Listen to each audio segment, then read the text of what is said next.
nombreux, mesdames et messieurs, sur Gale Afrique Télévision. N'hésitez pas aussi de vous abonner si ce n'est pas encore fait. Vous pouvez aussi partager la vidéo. N'hésitez pas de commenter tout ce que nous allons aborder ici. Comme vous le voyez en image, nous sommes avec M. Moussazi Aliroy. Il est porte-parole de l'INC à l'Interfédération du Nord Kivu. Avec lui, nous allons revenir sur les questions d'actualité, les questions de l'ère en ce qui concerne la politique en République démocratique du Congo. Surtout la gestion politique de cette guerre d'agression dont est victime la République démocratique du Congo. Aujourd'hui, notre diplomatie, on ne sait pas comment elle est orientée. On a toujours du mal à citer nommément l'Ouganda comme parmi les pays qui nous agressent aujourd'hui. Et le porte-parole du gouvernement, M. Patrick Mouyaya, a précisé jusque-là les relations avec l'Ouganda, toutes les opérations conjointes continuent pendant que Kinshasa attend aussi que Kampala puisse clarifier justement de toutes les accusations, disons, tous les faits présentés par les experts des Nations Unies dans leurs récents rapports. Mesdames et messieurs, sont là les faits qui vont nous intéresser dans cette émission. Moussazi Aliroy, c'est toujours un plaisir d'être avec vous sur ces plateaux. Merci beaucoup, messieurs les journalistes. Je salue les téléspectateurs de notre chaîne. Je salue tous les Congolais et Congolaises qui nous suivent à ce net moment. Alors, comme vous venez de le dire, ils sont nombreux à se poser même beaucoup de questions par rapport à la politique aujourd'hui. Nous voyons par exemple à Kinshasa, ça ne va pas peut-être au niveau de l'IDPS, il y a des couacs. À l'INC aussi, des fois, ça ne marchait pas. Je ne sais pas si aujourd'hui, il y a une accalmie. Mais dans tout ça, ne pensez-vous pas aujourd'hui, il y a ce qu'on peut qualifier, en tout cas, des malaises au sein de l'union sacrée de la nation, où les partis, les ténors de cette famille politique qui a pris les chefs de l'État, aujourd'hui, connaissent beaucoup de turbulences. Bon, c'est tout à fait normal dans une société où il y a des humains, qui ait des divergences d'idées, qui ait divergences de points de vue. Et c'est ça même la grandeur de la démocratie, que ce soit dans des partis politiques, que ce soit dans des regroupements politiques. Mais tout ce que moi je peux dire maintenant là, les choses se passent encore très bien dans l'union sacrée, il n'y a pas de problème. C'est seulement dans des groupes comme par exemple l'UDPS qui connaît actuellement un problème et c'est vraiment à l'interne. Pour nous, l'INC, nous ne pouvons pas dire quelque chose, mais nous pensons que c'est un parti organisé, c'est un parti des responsables, ils vont trouver des solutions. Mais la famille politique qui accompagne les chefs de l'État n'a pas de problème. En ce qui concerne l'UNC se porte très bien. Et les chefs, donc le général 5 étoiles, nous a annoncé à très bientôt la restructuration totale du parti. Général 5 étoiles, il s'agit de qui là? Il s'agit de Billy Kambale qui a annoncé la restructuration du parti à tous les niveaux. Vous allez le faire à combien de reprises? Restructurer les partis à tout instant, ça reste une actualité permanente au sein de l'INC. Restructurer le parti pour nous, ça veut dire doter le parti des animateurs partout, que ce soit dans des territoires, dans des cellules, dans des fédérations et même au niveau national. C'est un travail de tous les jours parce que nous avons des objectifs. Nous avons des objectifs, accompagner les chefs de l'État, accompagner le président de l'Assemblée nationale, mais également préparer 2028. On va en parler, ne vous en faites pas. Alors si on peut revenir sur ce que vous venez de dire, à l'IDPS, vous dites que ce sont des affaires internes, mais l'IDPS reste les partis présidentiels. Et tout le monde doit justement s'intéresser à tout ce qui se passe dans l'IDPS. Aujourd'hui, d'autres estiment et mettent une crainte qu'on peut qualifier peut-être de légitime, où ils disent tout ce qui se passe dans l'IDPS aura des répercussions au sommet de l'État. Qu'en pensez-vous? Bon, à ce moment, nous pensons que tout le monde, tous les partis politiques, tous les responsables politiques devraient se concentrer à l'accompagnement des politiques du chef de l'État.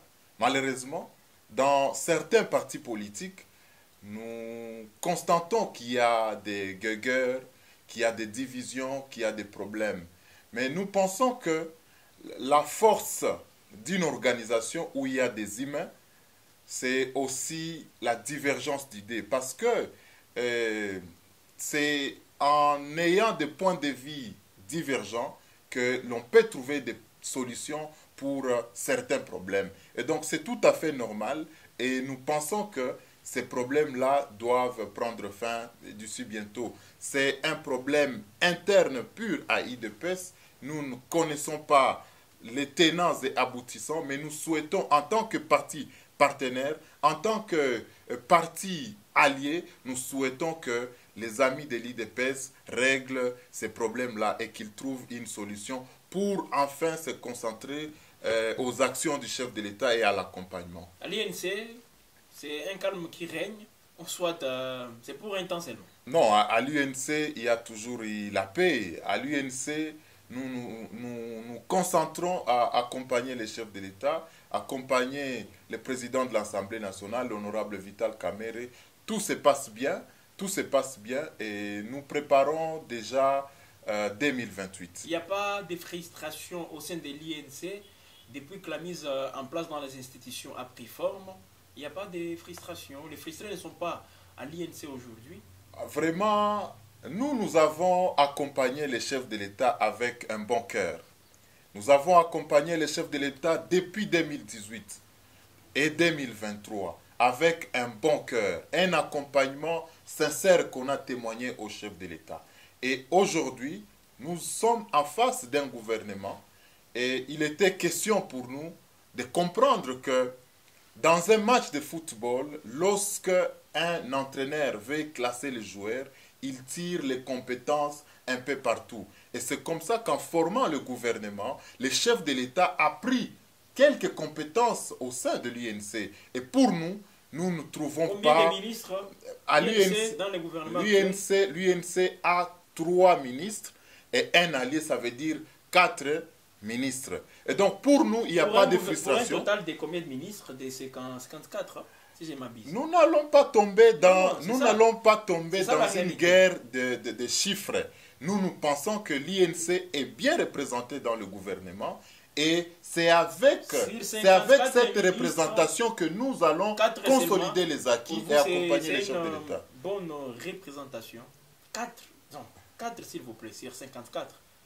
Messieurs les journalistes, est-ce qu'il faut s'attarder sur le poste ou regarder la souffrance de cette population?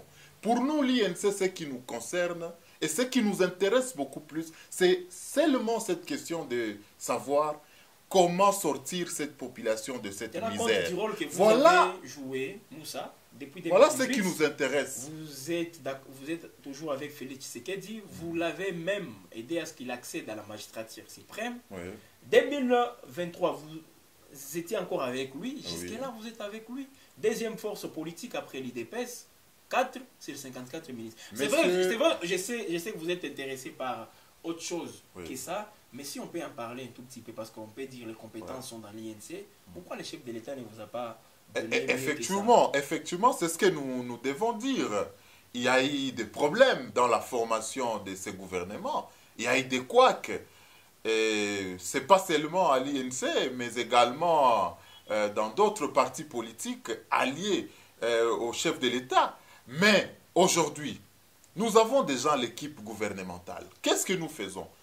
Nous regardons maintenant devant nous. Nous regardons le problème de la population. Nous regardons comment soutenir les chefs de l'État et sortir de cette population, de cette misère. Le fait d'occuper la présidence de l'Assemblée nationale vous a justement laissé dans... ça a été en quelque sorte une obligation pour vous de faire des concessions et laisser les d'autres postes à d'autres formations politiques. Bon, vous savez, je ne veux pas trop parler par rapport à cette question, mais je note qu'il y avait des problèmes dans la formation de ce gouvernement. Il y avait des frustrations. Mais pour nous, nous pensons que c'est déjà une page tournée. Regardons le travail que doit faire ces gouvernements. Alors, avant de et tourner- que chaque institution joue son rôle. Avant de tourner- L'Assemblée nationale, l'exécutif, nous le peuple, même vous les journalistes, que chacun joue son rôle. Alors avant de tourner complètement cette page pour nous dans cette émission, parlons-en encore une fois, parce que vous avez dit, c'est vrai, il y a eu des frustrations. Selon vous, ces frustrations disent à quoi? Bon, quelles sont les raisons qui expliquent toutes ces frustrations dès lors qu'on a un président de la République avec une majorité absolue? À un certain moment, on pourrait dire, pour former un gouvernement, ça n'aurait pas posé beaucoup de problèmes comme ça. Et ça, c'est ce fut le cas. Alors ces frustrations étaient dites à quoi selon vous? Bon, ces problèmes, je venais de le dire, que c'était normal que l'on tienne compte des forces en place. Ça veut dire, l'UNC en tant que deuxième force politique devrait avoir une part considérable de responsabilités.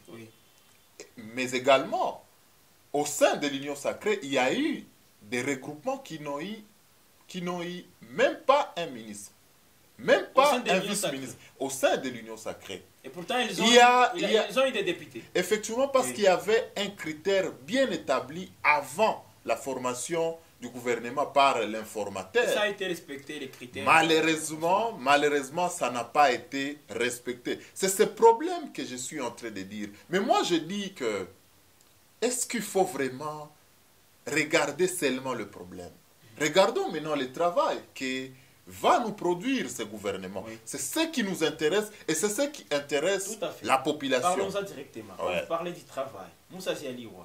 Il y a 6 axes prioritaires sur lesquels, justement, la première ministre et toute son équipe s'est fixée. Donc, se focalise sur 6 axes. Les 6 axes aussi, disons, abordés par le chef de l'État dans son discours d'investiture.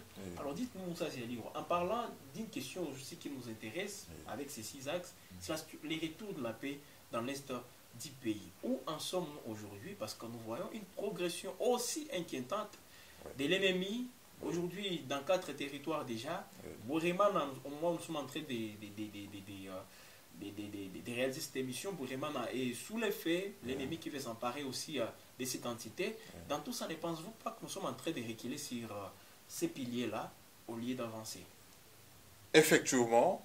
D'abord, je présente mes compassions à toute la population du Nord Kivu qui continue à souffrir parce que il y a les ennemis qui ont délibérément décidé de nous agresser, de tuer et de violer en République démocratique du Congo.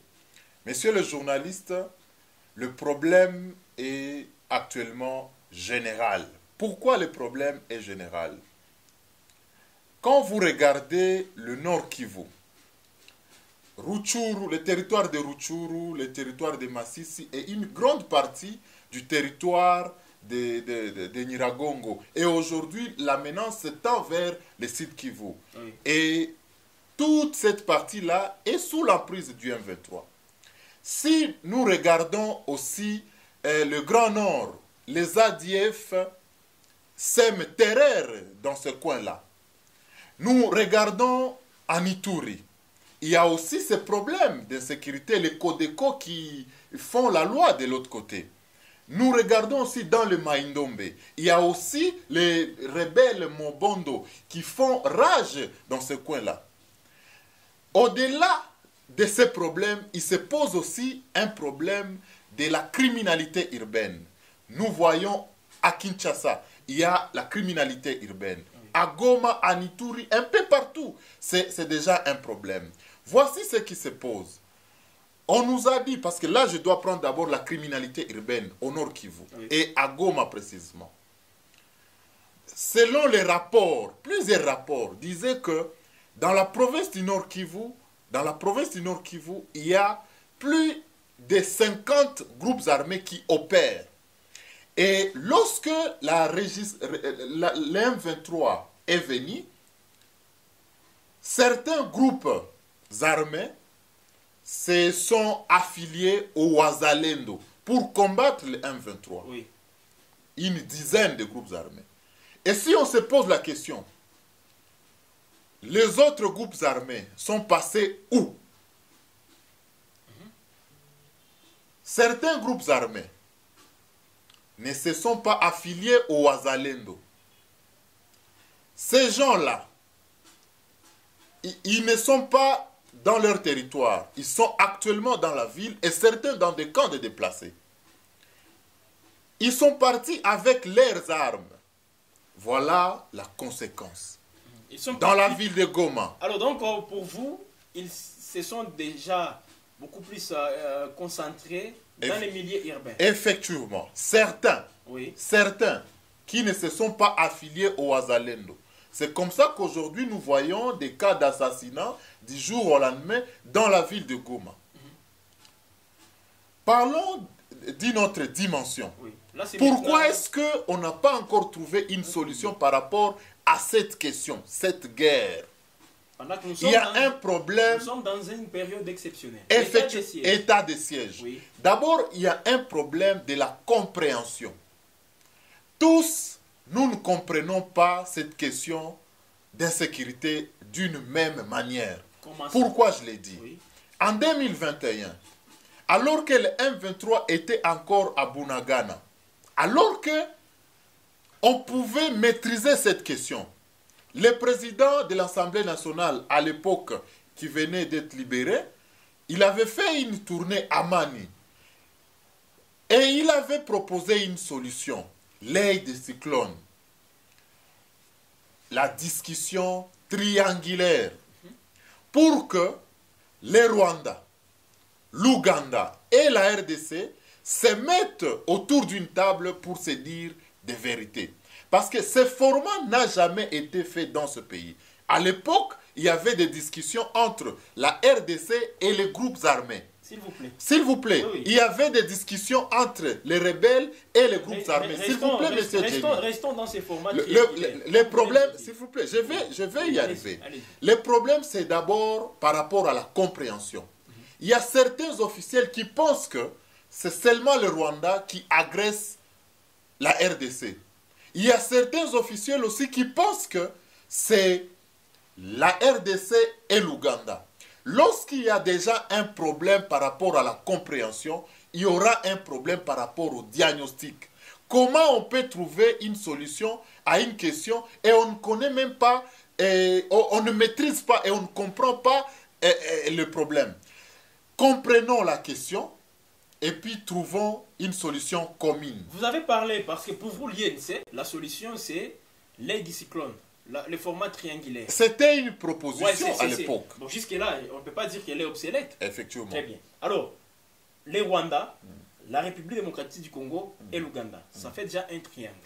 À l'interne, nous trouvons le M23. À l'interne, c'est long. Effectivement. C'est quoi maintenant? Là, à l'interne de ce triangle. Non, nous parlons, ce plan, c'est comme ça. Oui. On s'est dit que qui agresse la RDC? Qui agresse la RDC? C'est l'Ouganda, c'est le Rwanda. Il est normal que nous puissions nous retrouver et que par la suite, nous puissions nous poser des vraies questions. Pourquoi vous soutenez les rebelles en République démocratique du Congo? C'est en ayant la réponse de l'Ouganda et du Rwanda que nous pouvons maintenant dire, voilà, il y a tel rebelle, il y a tel rebelle. Qu'est-ce que nous faisons pour le faire quitter? Mais votre langage est un peu différent de celui aussi développé par les gouvernements congolais, même les porte-paroles. Parce qu'à tout instant, on dit que c'est les Rwandais qui agressent la République démocratique du Congo. C'est vrai, on peut parler aussi de l'Ouganda. Aujourd'hui, les experts des Nations Unies dans les rapports parlent de 4000 militaires, soldats rwandais sur les sols congolais. Ils sont même plus nombreux. Ils seraient peut-être, vous me permettez, parce qu'on n'a pas beaucoup de précision, ils seraient plus nombreux que les M23, les éléments M23. Alors, pourquoi vous voulez discuter avec l'Ouganda, avec le Rwanda, sur la question du M23 que vous mettez ici au milieu de ces triangles? Pourquoi? Et pourtant, les militaires rwandais sont là. Les Ougandais apportent aussi un soutien militaire, un appui logistique sur tout ce qui est fait comme opération militaire en RDC. Oui. Ce même rapport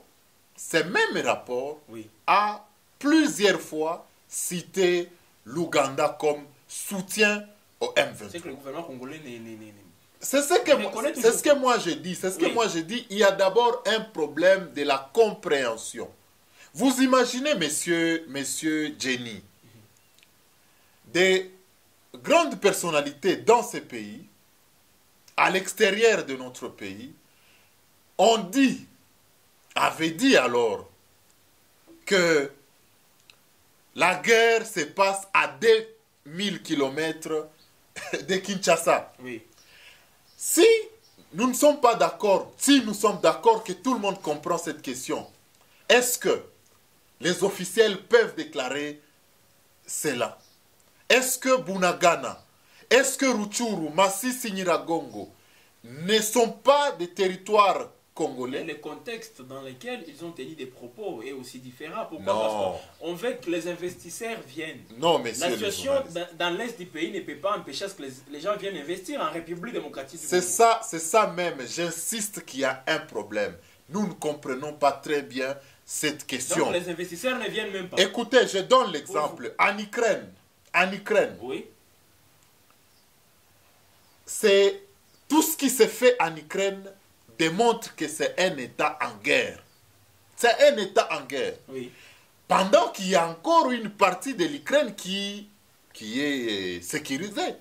Mais quand même, tout le monde se mobilise, que ce soit les journalistes, tout le monde. Vous imaginez, ce n'est pas seulement les politiciens qui ne comprennent pas cette question, mais peut-être même la population. Peut-être même la société civile. À Goma, nous vous parlons à Goma, nous sommes à Goma, mais il y a encore des concerts qui se tiennent, chanter, danser, pendant que les autres souffrent. Il y a encore des enfants qui déambulent dans la ville, aller dans des camps de déplacés, vous allez voir comment est-ce que la population souffre. Mais à Goma, il y a encore des concerts. À Kinshasa, les gens dansent, les gens boivent comme ils veulent. À qui la faute? Est-ce que nous comprenons vraiment la question? On peut parler d'un manque aussi de conscience collective. Ah. Ou soit c'est peut-être aussi là un leadership qui doit fédérer autour de lui tous les Congolais, afin qu'on ait tous une même orientation. C'est là que j'ai dit que oui. Cette question nous intéresse tous. On a vu dans le temps les politiciens quitter l'opposition pour rejoindre l'Union sacrée. Et d'autres quitter l'Union sacrée pour rejoindre... D'autres qui ont quitté les FCC pour rejoindre l'Union sacrée. Effectivement. D'autres l'Union sacrée pour la rébellion. Effectivement. Oui. Et moi je me dis, est-ce que l'opposition ne peut pas quitter l'état d'opposition en union sacrée des efforts pour résoudre cette question? Est-ce que le Congolais ne peut pas, est-ce que les Congolais ne peuvent pas se mobiliser collectivement pour que tous nous puissions trouver solution? Les Congolais l'ont fait. On a des faits aussi qui les prouvent. Ok. Vous-même, vous connaissez l'engagement de ces Wazalendo. Ok. C'est la population, carrément. Oui. Vous-même, vous voyez comment est-ce que les gens sont prêts aujourd'hui à manifester pour soutenir les forces armées de la République démocratique du Congo. Oui. Et là, on ne voit pas l'opposition, on ne voit pas l'Union sacrée. Oui. Est-ce que ne considérez-vous pas cela comme étant un pas déjà manifesté par la population, mais qui manque toujours un accompagnement de ces gouvernements? Ah non, ça c'est une affirmation. Non, c'est une question. Ça c'est une affirmation que je ne peux pas... J'ai dit, j'accepte qu'il y a déjà un pas. Oui. La population s'est déjà mobilisée, mais ça ne suffit pas. Qu'est-ce qu'il faut encore? Il faut une conscience collective pour que tous, que ce soit vous les journalistes, que ce soit les musiciens, que ce soit la société civile, nous politiques, nous devons tous nous réunir, nous devons tous avoir une conscience collective pour que désormais la paix soit une réalité. Est-ce que vous, politiques, comme vous des politiques, ceux qui gèrent les pays, est-ce que vous favorisez la prise de conscience collective? Pourquoi je l'ai dit? Aujourd'hui, nous voyons, c'est vrai, vous avez évoqué, les gens sont en train de souffrir dans les camps de déplacés. Aujourd'hui, les gens se déplacent toujours, ça crépite à tout instant. Même ici en ville de Goma, il y a des fois où nous faisons face à une insécurité urbaine très grandissante. Mais de l'autre côté, nous attendons, ce sont les politiques qui détournent des millions. Les politiques sont dans autre chose, considérés par des guéguerres de positionnement. Voilà là où je pense que peut-être vous n'êtes pas en train de favoriser cette cohésion, cette prise de conscience collective. C'est ce que nous disons qu'il faut que tout le monde se réveille. Le chef de l'État, Félix Antoine Tshisekedi, a déjà montré sa volonté. Oui. La volonté de finir cette guerre. Vous, ces collaborateurs, vous êtes les amis, oui, les collaborateurs qui se trouvent autour du chef de l'État, toute personne qui a une parcelle de pouvoir dans ce pays doit se mobiliser pour que la paix soit une réalité. C'est incompréhensible que pendant que les militaires manquent la ration au front, pendant que les militaires manquent les munitions, que des individus se permettent de détourner plus de 100 millions de dollars. Est-ce que ça, c'est le patriotisme? Mais ce sont des gens que nous pouvons considérer pires que le M23, quelqu'un qui détourne plus de 100 millions de dollars pendant que le pays est agressé. Est-ce que ça, ce sont des choses à tolérer? Que le M23. Je vous dis, ce sont les gens pires que le M23. Aujourd'hui, tout le monde devrait se mobiliser, tout le monde devrait se ranger et soutenir les chefs de l'État, soutenir les FRDC. Si ça continue comme ça, bien que nous ne le souhaitons pas, la population risque aussi d'être découragée. Bon. L'un de nous, justement, c'est l'intention d'amener la population vers ce découragement. Oui. Mais si ça continue comme ça, et que les gens se posent toutes ces questions, comme ça c'est à l'Iwa, les pires risquent de nous attraper. Bon, vous savez, la population en soi est fatiguée. Même nous, nous enregistrons cette émission, mais nous ne savons pas après cette ère, le M23 sera où. Nous reconnaissons qu'il y a quand même la progression du M23. Nous reconnaissons qu'il y a des problèmes ici et là dans la gestion de cette crise. Oui. Mais aussi, nous reconnaissons qu'il y a des efforts qui sont en train d'être menés pour que le M23 soit bouté dehors de notre pays. Et nous pensons, que bientôt il y aura une solution. Tenez, monsieur Jenny. Oui. Moi, je vous dis, je vous parle par rapport à ça. Moi, je vous parle par rapport à la gestion de cette crise. Oui. N'est-ce pas que nous avons déjà mobilisé plusieurs fronts. Même le front diplomatique qui souffre aujourd'hui. Il y a des efforts, mais ça souffre. Le front diplomatique souffre aussi. Mais pourquoi ça continue de voilà, je vous présente les problèmes. Oui. La diplomatie est le moteur de la politique extérieure d'un pays. Mais les représentants, la qualité des diplomates pose problème dans notre pays. Lorsque il faut avoir des diplomates, nous voyons les frères de tel, les cousins de tel dans des missions diplomatiques. Vous imaginez que lorsque quelqu'un a été nommé par affinité familiale, vous pensez qu'il aura un profil pour négocier la paix?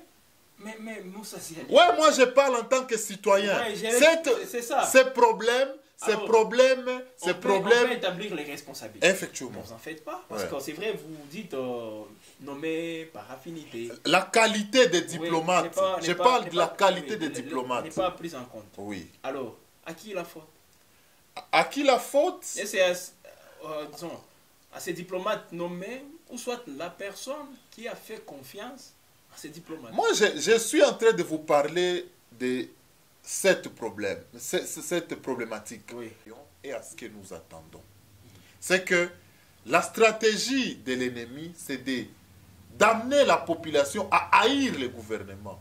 Malheureusement, l'ennemi n'arrivera pas à cet objectif-là. Parce que nous aussi, en tant que Congolais, nous sommes convaincus que notre gouvernement continue à fournir des efforts pour que la paix soit une réalité.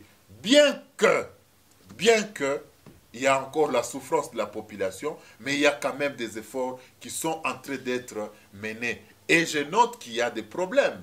Et parce qu'on n'a pas encore trouvé une solution définitive, nous continuons et nous poursuivons à chercher des solutions pour que la paix soit une réalité. Jusqu'à quand il y a une théorie, Jusqu'à ce que vous nous avez promis d'en finir une fois pour toutes. Mener la guerre au Rwanda, mais bon, Messieurs le journaliste, vous savez que on peut commencer la guerre aujourd'hui, mais les jours que la guerre prendra fin, nous ne connaissons pas tous. Surtout qu'il s'agit d'une guerre des États, le Rwanda, l'Ouganda, soutenus par les Occidentaux et certaines sociétés multinationales contre la RDC. Accompagnons nos FRDC, accompagnons nos institutions pour que la paix soit une réalité. Je venais de vous dire que on a vu les politiciens se mobiliser en quittant les FCC et l'opposition pour l'union sacrée, mais que ces politiciens-là quittent l'opposition pour rejoindre l'union sacrée des intelligences pour que la paix soit une réalité et que les Congo décollent désormais. Vous ne voulez plus de l'opposition peut-être? Non, je ne dis pas, nous ne voulons pas de l'opposition. L'opposition doit exister. Lorsque l'opposition existe, ça veut dire l'opposition aussi participe à l'émergence du pays. À travers des canaux bien déterminés, l'opposition n'est pas interdite à proposer des solutions pour que la paix revienne. Alors, dans l'avenir, Moussa Zialiwa, pour terminer, qu'est-ce qu'on peut retenir? Tenant compte de tous ces éléments que nous venons justement d'aborder, mais vous entendre parler, c'est comme si il ne faut pas espérer grand dans un bref délai, parce que ça risque de prendre encore une fois du temps. Alors, quelle suite entrevoyez-vous? Bon, moi, je dis que il y a des contacts qui se font, que ce soit à l'intérieur, tout comme à l'extérieur de notre pays, pour renforcer tous les fronts lancés par notre gouvernement. Et il y a des stratégies militaires qui ne sont pas à publier. Et les fronts militaires, c'est d'abord ça le centre. Donc, nous poursuivons notre combat pour que le M23 soit écrasé totalement. Mais nous poursuivons aussi la diplomatie et d'autres fronts pour que la paix revienne en République démocratique du Congo. Je ne voudrais pas vous dire les délais aujourd'hui, parce que même vous, les journalistes, même ceux qui gèrent le pays aujourd'hui, ne connaissent pas. Mais je pense que il est temps d'accompagner les chefs de l'État, il est temps d'accompagner nos Wazalendo ainsi que nos FRDC, espérant que la paix reviendra. Mesdames et messieurs, c'était la Moussa Zialiwa sur la télé panafricaine, Guel Afrique Télévision. Moussa, je vous dis sincèrement merci. Je tiens aussi à rappeler que vous êtes porte-parole de l'INC, Interfédération du Nord Kivu. Merci, messieurs le journaliste. Mesdames et messieurs, quant à vous, on va se retrouver prochainement. N'hésitez pas surtout de vous abonner massivement. Commentez tout ce que Moussa vient de dire ici. Est-ce que vous partagez les mêmes avis? Parce que vous êtes aussi libre de commenter comme vous voulez par rapport à tout ce qui se passe aujourd'hui dans les pays. Quel est votre avis? Que pensez-vous aussi de cette guerre avec l'ampleur qu'elle prend aujourd'hui? Vous pouvez commenter, partager, aimer. Et ça nous fera du bien de vous voir encore une fois nombreux en train de vous abonner massivement sur notre chaîne. N'hésitez pas aussi d'activer la cloche des notifications pour suivre, pour recevoir en temps réel toutes nos productions.